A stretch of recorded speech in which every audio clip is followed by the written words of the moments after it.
pero lumalagkit na talaga siya. Today, we're going to review this Everbilena All Day Liquid Foundation. Cost me 195 pesos. Ang kinuha ko na shade is yung Oriental. Hi guys, Cykaniki here. Welcome back to this channel. If you're a returning subscriber, thank you so much for being here. If you're new, please don't forget to like, share, and subscribe. Okay? Don't worry, my face is a little bit weird right now. Yesterday, I went to Bio Essence. I really need my face to be clean up. Nag-deep cleansing kami guys. Kinuha yung mga blackheads, whiteheads, nag-dry na ng mga pimples ko. Kasi nag-breakout talaga ako super.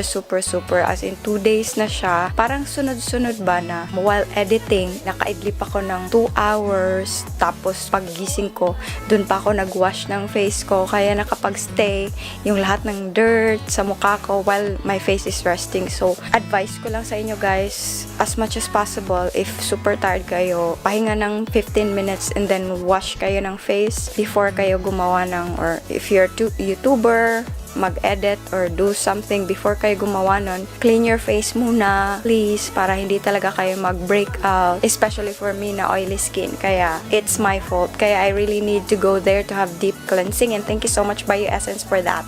So, today, we're going to review this Everbilena All Day Liquid Foundation. Cost me 195 pesos. Ang kinuha ko na shade is yung Oriental. There are 3 shades, I think, but I think Oriental would be best suited for me. But right now, kasi nung birthday ko, nag-beach, nagpunta kung saan-saan, ang init-init. Kaya ito yung mukha ko, parang a little bit of tan. But anyway, I hope this will work. Happy ako kasi nakakita na talaga ako ng stock dito. Ang hirap hanapin ang product na to dito sa Cebu.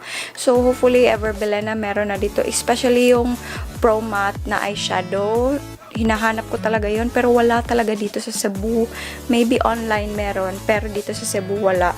Ito naman, bihira mo lang to makikita. Nakita ko siya sa SMC side, pero nabili ko to. Nag-inquire ako sa mga malls, pero wala. Nakita ko lang to sa Gaisano Mactan, of all places. I didn't expect na meron dun. Yesterday, when I went to SMC side, nag-attend ako ng DFA na passport on wheels na van. Meron sa SMC side until whole month of February. If you want, login muna kayo dun sa website. Ilagay ko sa description box. Magpa-appointment kayo tapos punta na dun. Mabilis lang yung processing if you're here from Cebu. Balik tayo. We're going to review this Everbilena All Day Liquid Foundation. I have the shade Oriental. I got this for 195 pesos and I'm super excited. Again, I'm going to use the other side, the flat kabuki brush, and I'm going to use the other side sa sponge. So, let's begin and let's see what will happen. We're going to test this out. Okay, so by the way guys, nag-moisturizer lang ako kanina, mga 20 minutes ago. Without further ado, mag-apply na tayo. Oh, ang ganda niya kasi meron siyang meron siyang pump. Totyal. Ayaw, bakit? Again. Bakit ayaw maglabas no? Tagal.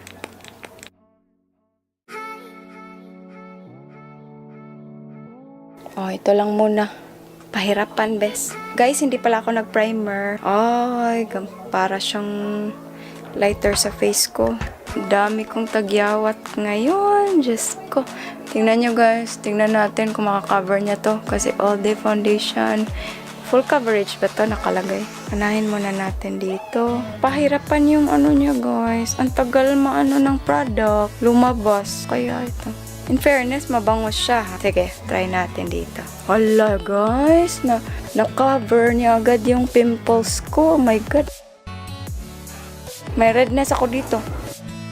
In fairness para siyang white pero I believe mag-oxidize to sa face ko mamaya. Okay lang. In fairness kita nyo kanina, a little bit white lang siya pero okay lang. Na-shock ako sa coverage niya guys. Na-cover niya agad yung blemishes ko. Yan, ito yun dito. Excuse na lang dito. Ito yun. Yan, grabe. Na-cover niya yung blemishes ko in just one application. Oh. Wala. Magic. Okay lang kahit white na siya guys. At least yung coverage niya tinitest natin at saka yung longevity niya. Tingnan natin kung makukuha ba din dito yung redness. Gagamitin natin yung beauty sponge. Ang problema ko lang talaga itong niya. Diyos ko. Ang hirap. Ang hirap pala. Ah, yan na. Lumabas na siya. Okay. Sige, apply lang natin ulit using our fingers. Ito, meron akong malaking tagyawat dito ha. Ito rin, may tagyawat ako dyan. And ito, beauty blender. Hindi naman siya beauty blender.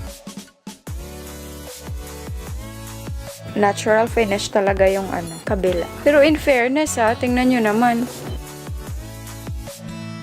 Tingnan natin kung kakasabas siya. In fairness talaga, maganda yung coverage sa kabila. Mas maganda siguro kung gamitin natin yung depende talaga sa foundation, no? Kasi minsan, mas gusto ko yung finish para bang, yung natural looking. Pero ang habol nyo, if meron tayong maraming tagyawat, gamitan nyo ng brush. Katulad nito, maganda siya, maganda talaga siya. Pero, gamitin natin na, ito, kasi meron pa siyang nagpipick through. Lagyan lang natin. Tapos, try nating i-blend using this. Oh, pak, ganun. Wala na. Mas maganda kung flat kabuki brush or synthetic brush yung gamitin nyo sa foundation na to. For me lang hindi naman talaga ako masyadong gumagamit ng flat kabuki brush sa face, especially sa mga clients and all. Pero in fairness, mas maganda yung blend niya sa foundation na to. Mas healthy looking dito, parang mas makapal. Alam ko na. First, siguro apply nyo to using this flat kabuki brush, tapos i-blend nyo na. Kung gusto nyo ng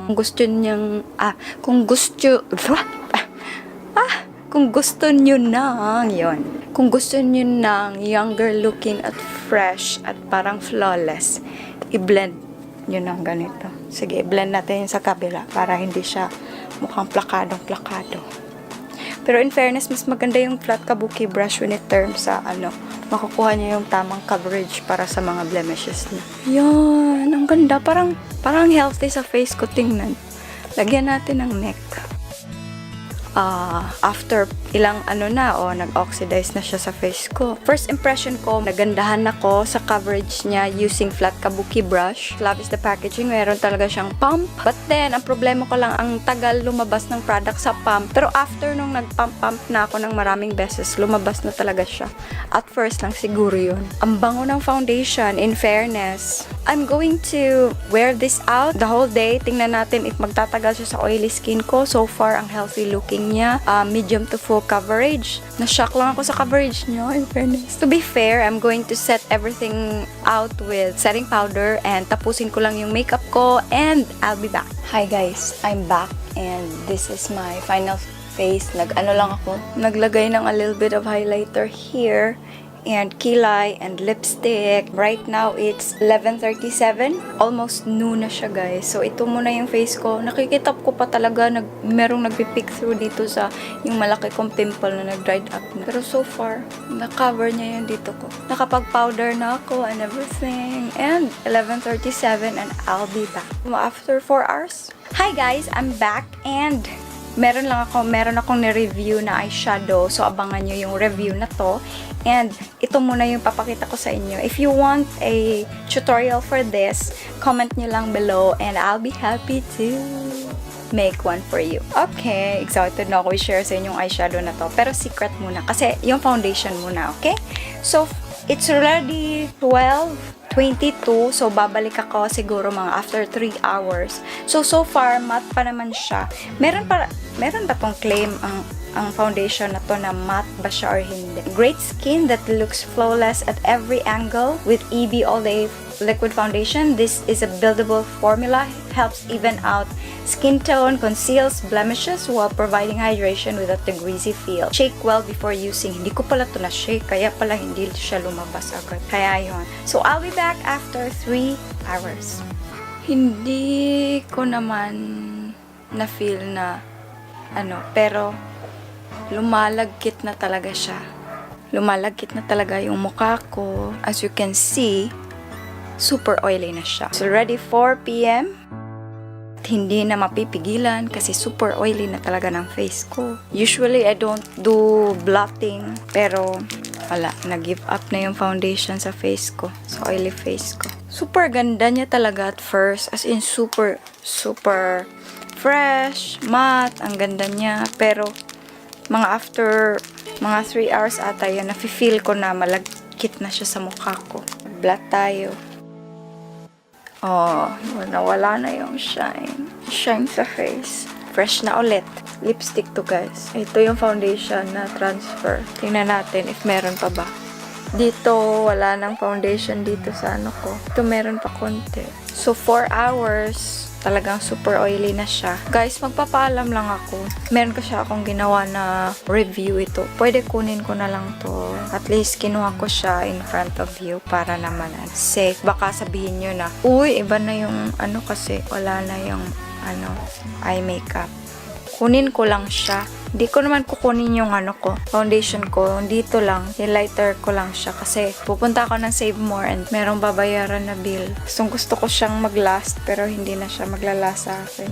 Oily kasi ng face ko, guys. Ang eyeshadow ko lang naman yung kinuha. Hi Lord, camera. Baka I need to say goodbye in this filming room, guys, kasi tinataasan naman ako ng rent. Diyos ko. Hi guys, I'm back and it's already 9:08 in the evening. 12 ako natapos, so 8 hours and ito yung ko. So far guys, ang update ko lang, sorry kumain kasi ako ng dinner. Update ko lang sa inyo guys, yung sa nose area ko wala ng foundation. Dito na yung mga pimple marks ko dito, klarado na. Yung dito, mas nagklarado na rin siya. But so far, yung mga redness na pa naman niya, ito lang dito na part na wala na yata yung foundation. Tsaka dito na banda. Tapos dito, namumuo yung a big chunk of foundation nandito sa lines na to. Given naman talaga yun. But so far, to tell you honestly, yung foundation na to, hindi siya drying. Hindi siya yung foundation na nagta-tighten sa face ko. Yun lang ang na-observe ko. And so far, madali siyang nag-oil up sa face ko at talagang super oily kasi ako ng face. So, given naman. And for the price of 195, okay siya. But then, kailangan mo lang talagang mag-retouch and mag-retouch. So far, maganda naman yung performance niya. At first, na-cover niya talaga. Yung first application, yung Oriental, tan ako ngayon, kaya super light siya sa face ko. But later on, nag-oxidize siya sa face ko. Para na rin siyang nag-blend.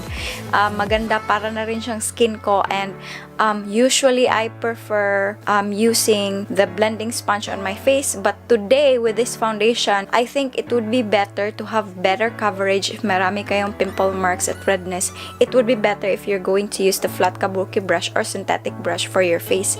Kasi, mas nakaka-cover niya. If yun kasing na parang nawawash out yung foundation at saka usually gusto ko talaga yung application ng sponge. But today, naging iba. Depende siguro ng foundation talaga. Yun lang guys, yun ang suggestion ko. Pag gusto nyo talaga ng i-blend ng sponge, gagamit kayo, I would really suggest na i-apply muna sa flat kabuki brush tapos i-apply nyo ng beauty blender. Mas maganda yung blend and younger looking and fresh looking. So far, hindi talaga siya nagta-tighten sa face ko. I don't know. Hindi naman siya nag-claim na matte. All day liquid foundation lang. Kanina pala, yung pump siguro hindi siya lumabas kasi hindi ko nga shinake. Dapat i-shake. Shake well before using. Hindi kasi bumabasa ng instruction. Meron pala ditong net weight 35 grams. Imported and distributed by Everbilena.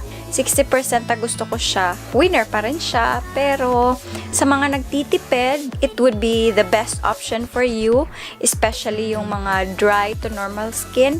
Sa mga super oily skin, nagtatagal siya guys, mga 3 hours. Pero after yung 4 hours, 3 papuntang 4 hours talagang ang advice ko lang mag-blot kayo, tissue paper, and then retouch or parang kayo ng powder. So again guys, thank you so much for watching in this video and I hope you're going to help this channel grow and please don't forget to like, share, and subscribe and be a part of this family. So bye-bye for now. Sarang he!